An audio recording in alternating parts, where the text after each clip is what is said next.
c'est vrai que pour avoir parlé avec des acteurs des coopératives, moi j'ai le sentiment que c'est la question des mètres carrés, c'est pas ça le moteur. En tout cas, les coopératives que j'ai visitées, dont j'ai rencontré des acteurs historiques, on va dire, ça vient rarement comme argument premier. L'argument premier, c'est un projet de communauté, de partager effectivement pour gagner, enfin pour gagner du plaisir à être ensemble. Alors bien sûr, après il y a des facteurs d'économie mutuelle, mais je ne crois pas que c'est ça le moteur premier. Ce que j'ai trouvé intéressant aussi, ce que vous avez dit ce soir, vous avez montré des cas de figure où dans ces appartements composés ou ces clusters, il y a des générations différentes qui cohabitent. Et ça, aussi pour moi, c'était une découverte parce que, en parlant avec, par exemple, Cité Solidaire, cette coopérative lausannoise, là c'est une question qui se pose. C'est comment, à l'intérieur d'une coopérative d'habitants, lorsqu'il y a un renouvellement de génération, comment ça se passe? Parce qu'il posait la question, est-ce qu'il faut faire un règlement pour renouveler les habitants? Enfin, et là, je trouve que peut-être qu'avec la CODA, il y a une taille critique, en tout cas dans ce projet de l'éco-quartier, et il y a un mode de profilage des habitants qui permet cette mixité. Alors moi, ma question que j'aurais, c'est est-ce que vous favorisez cette mixité générationnelle quand vous recevez les gens qui s'intéressent à habiter dans un cluster? Alors, sur cette expérience Écoquartier Jonction, il y a un peu moins qu'une vingtaine d'appartements, ou 16, je crois que ce sont 16, ces appartements comme vous avez vu, aussi de tailles différentes qui sont voués à cette colocation. Et on a pu répondre à la demande qu'on a reçue. On a ouvert à nos coopératives, à nos coopérateurs en disant voilà ce qu'on peut vous offrir, qui est intéressé. Et on a reçu des candidatures et grosso modo on a logé tout le monde. Donc on n'a pas fait des astuces plus que ça pour la créer. Elle est venue toute seule, je pourrais dire on a été chanceux. On n'a pas planifié ou programmé d'une quelque sorte que ce soit. Et comme je l'ai dit tout à l'heure, à notre surprise, les modèles de cohabitation, ils étaient plus articulés du modèle théorique qu'on avait fait au moment où on avait justement donné mandat à nos architectes de les dessiner. Alors moi j'ai trouvé que c'était intéressant aussi pour se dire ce modèle ou cette envie de cohabitation correspond peut-être sur une part marginale de la population, mais en tout cas ça correspond à un désir pour lequel il n'y a pas de demande. Cette expérience offre pour la première fois, ou pour une première fois, l'opportunité de répondre à cette demande. Et voilà, donc on observe d'une manière un peu pragmatique ce processus. On a imaginé qu'il pouvait y avoir un besoin, mais on l'avait peut-être un peu caricaturé dans une expression plus simple. Et puis à la demande, on voit que les options sont plus articulées. Je pense que peut-être qu'on n'a pas fait le tour des modes d'habiter différents que les gens peuvent imaginer. Alors, est-ce qu'ils vont durer? Alors, pour répondre à la question, qu'est-ce qu'on fait pour les conflits? Ça, je ne sais pas. J'imagine que les gens sont prêts à faire un effort. Personne ne les oblige, donc ils sont peut-être prêts à faire un effort pour chercher aussi arrondir les angles dans ce processus. On verra par la suite qu'est-ce que ça donne. Mais pour répondre aussi à notre question, l'intérêt qui a poussé les gens à dire oui, je suis intéressé, ce n'est pas une question de surface. À part certains qui disent je m'ennuie tout seul dans mon grand appartement, voilà, puis c'est plus drôle si, d'une part, j'en ai pas besoin, il me coûte cher. Quoique, des fois, les appartements qu'on a depuis 20 ou 30 ans, ils coûtent moins cher que les petits tout neufs.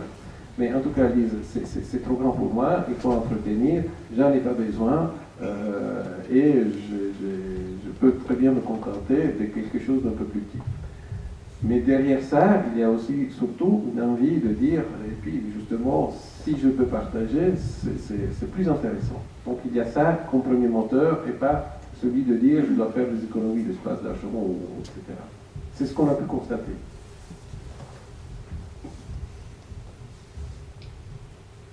Question. Je rebondis un peu sur la réaction du pied qui parlait de la surface. Moi, je vais mettre un autre éclairage en parallèle à ce que j'ai entendu. L'officiel de loi a fait faire une étude sur la réduction du coût du logement. Et puis, j'avoue que j'étais un peu surpris. Je pensais qu'il y aurait plus de réflexion sur le comment construire le logement. Puis en fait, en résumant simplement, il faut faire moins de mètres carrés.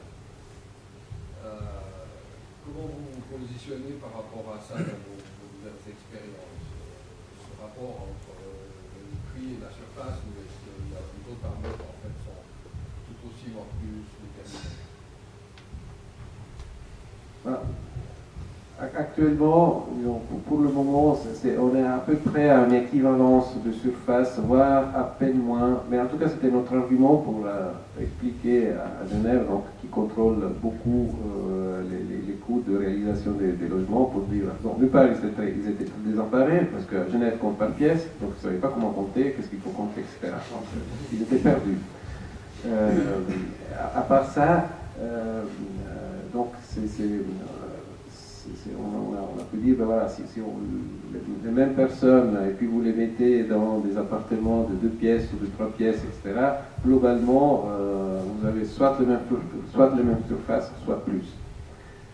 En réunissant dans ces structures les personnes, on voit aussi que disons, le revenu affecté au logement peut être un peu plus, soit on fait on baisse les loyers, soit on réduit la subvention, mais disons, il y avait globalement une réduction, une ratio favorable par rapport à l'effort et à la surface habitable offerte. Parce qu'on pouvait dire, ben voilà, ce qui nous permet de dire, ben, si on est à loyer constant, on peut faire plus. Ce que la CODA ne se gêne pas de faire en disant, mais le plus c'est, on se paye l'énergie café, l'énergie éco, ou d'autres mutualisations, c'est peut-être une grande salle commune au rez-de-chaussée pour réunir tous les immeubles. Donc voilà, c'est un peu ça. Hein. Mais pour l'instant, disons, on est aussi dans une phase un peu empirique, parce que on teste des situations pour lesquelles on n'a pas encore une règle qui est la règle de référence. Peut-être qu'à la troisième expérience, on pourrait dire, voilà, on a des ratios, on a des critères, on a un tableau Excel qui nous permet d'avoir les bons ratios et savoir comment se positionner. On tâtonne un peu. Je ne sais pas si j'ai assez répondu. Hein. Est-ce que vous imaginez avoir un suivi d'expérience? C'est quand même une expérience intéressante. Il faudrait voir comment les gens évoluent et comment ils vivent, et voir si l'expérience peut vraiment être profitable et se continuer sous cette forme ou sous une forme corrigée. Parce que, comme c'est nouveau, je pense que ça peut être très intéressant parce qu'on dit, ah, chouette, c'est nouveau, mais vivre avec un autre couple, c'est pas évident, avec 2 autres, encore plus difficile.